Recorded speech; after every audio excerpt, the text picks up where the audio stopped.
Hello, Ryan here, aka Mac, and welcome. So with the latest Squadron 42 roadmap, there has been a lot of new information coming to light in regards to what we will see in Squadron 42's development, but also this will tie in to the persistent universe and seeing it come to the PU as well. One of those things that we can expect to see is AI over the course of 2019. Now we all know that AI is imperative to Star Citizen to create this fully immersive experience, and Chris Roberts has emphasised this importance for AI. Plus, he has also mentioned that they are in desperate need for AI programmers. So if this is your line of work, I have linked below the current CIG job positions.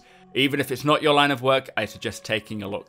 Now starting Q1 2019, I will take you through what advancements in AI we can expect for next year, finishing in Q4 2019, which is when the last AI feature is present. For Q1 2020, this is now going to be alpha state for Squadron 42, which means the AI is going to be done for Squadron 42, but there will still, I expect, be more for the PU itself.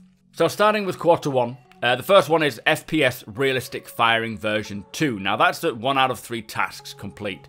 This is improving the AI FPS combat behaviours so that NPCs will choose appropriate weapons and tactics for each situation. They're also adding FPS collision avoidance. This is currently scheduled. This is the ability for AI to navigate around obstacles efficiently and realistically. So 2 FPS things there. One, allowing them to pick and choose weapons as they see fit, and also just looking a bit more intelligent with the environment, using them and navigating around.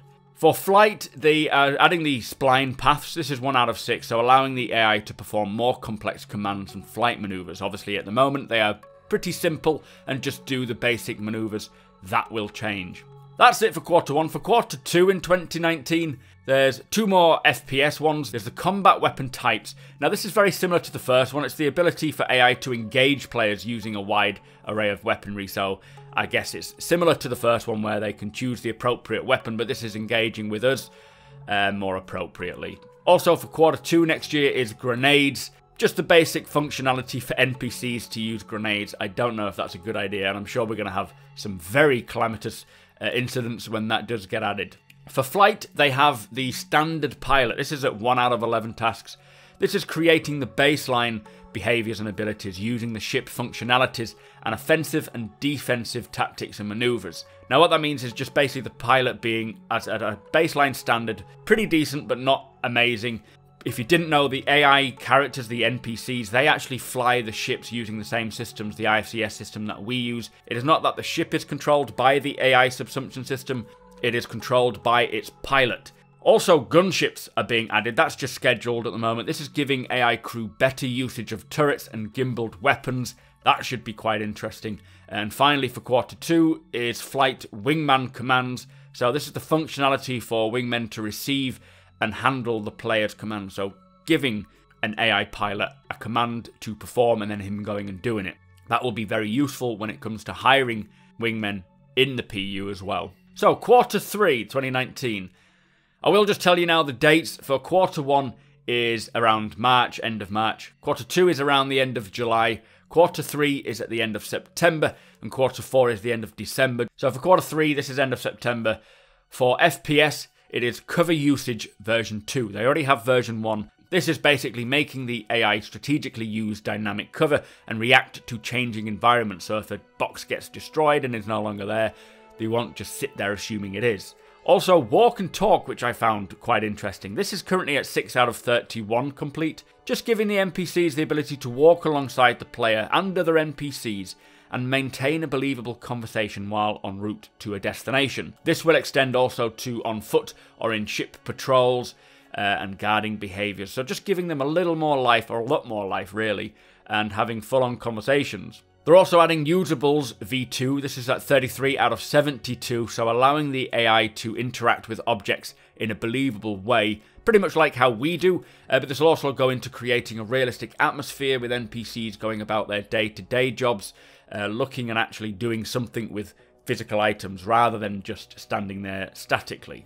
Another one is companion AI. This is at 2 out of 16, so a lot of these are actually coming along quite well. This is the ability for for players to fight alongside NPC companions, and creating a system that is smart enough to direct the player, but also support them in a firefight and provide ammunition or health packs. As I say, very important for AI. If we're going to go into a gunfight, you want someone who is going to be quite reliable, or even giving commands if they are in charge of yourself or a squad. And I think more AI in charge of you in Squadron 42, but the other way around for the PU.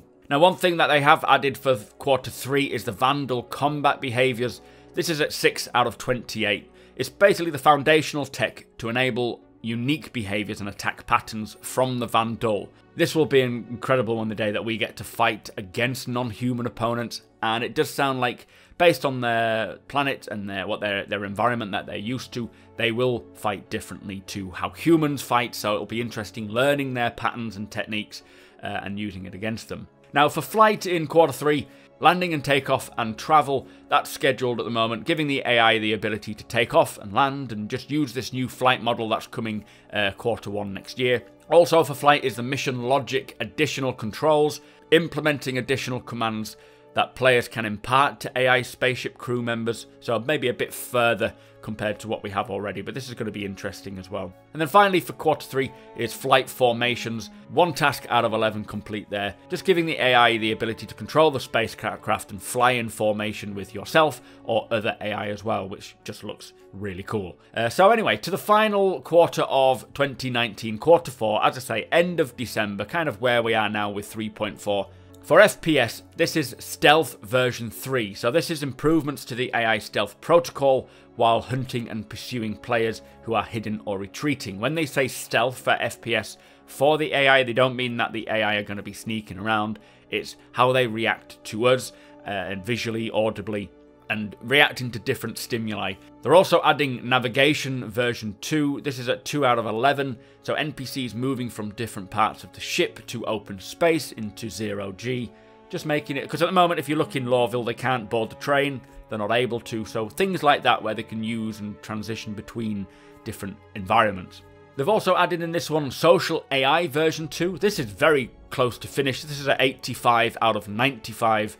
Tasks complete, so giving the NPC different behaviours, interacting with things, kind of more dynamic conversations as well, which are influenced by the player's actions and events in the world, and it's exciting to hear that they're only 10 tasks away on that one. So also for FPS, more in combat behaviours. This is at 6 out of 18 tasks complete, developing various levels of combat training and skill sets for certain areas or situations the player will encounter, so not just having baseline crappy AI fighting against us, having some highly skilled ones or a little more tactical.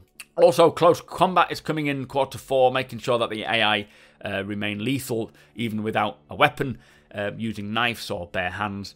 And then finally for FPS is the Titan suit. So basically giving a full combat behaviour that the enemy AI will utilise when engaging the player. Now this doesn't mean the AI are going to use the Titan suit at Quarter 4, it just means how they will react to seeing you wearing it compared to seeing you not wearing it. For flight, they're bringing the Ace Combat Pilot in. This is just creating an Ace level flight behaviour, similar to what we've seen with Standard Pilot, but obviously a lot better. Also atmospheric combat as well, so making sure that they make proper use of the concepts like lift and drag that's coming with the new 3.5 flight model. Just basically making their flying or reacting to terrain on planets and making it more believable. Final thing for flight in Quarter 4 is the Mission Improvements version 2. This is behaviours like docking, which sounds like, Quarter 4 we're getting docking. Radar usage, anti-personnel protocol for combat ships as well, so a lot of more flight details there as well. One final thing they're doing for Quarter 4 is the core AI improvements. This is at 5 out of 18 already, optimising the current AI system, which I guess they'll continue to do throughout until it does get to alpha or beta, which is 2020. Anyway, that was the rundown of AI coming for Squadron 42 specifically, but a lot of these we can see transitioning into the PU, if not all of them, to be fair. There will be some unique ones for the PU, I'm sure, but this is what's needed for Squadron 42 coming next year.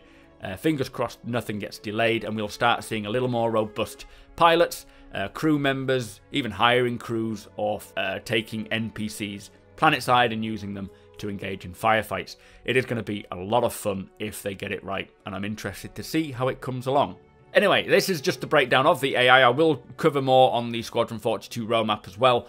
Thank you so much for watching, guys. Be sure to hit that subscribe button. Follow me over on twitch.tv/supermacbrothers. Big shout out to all my patrons. If you do want to support my channel further, it is much appreciated. Follow the link below in the description. Have a wonderful Christmas, and I shall see you soon.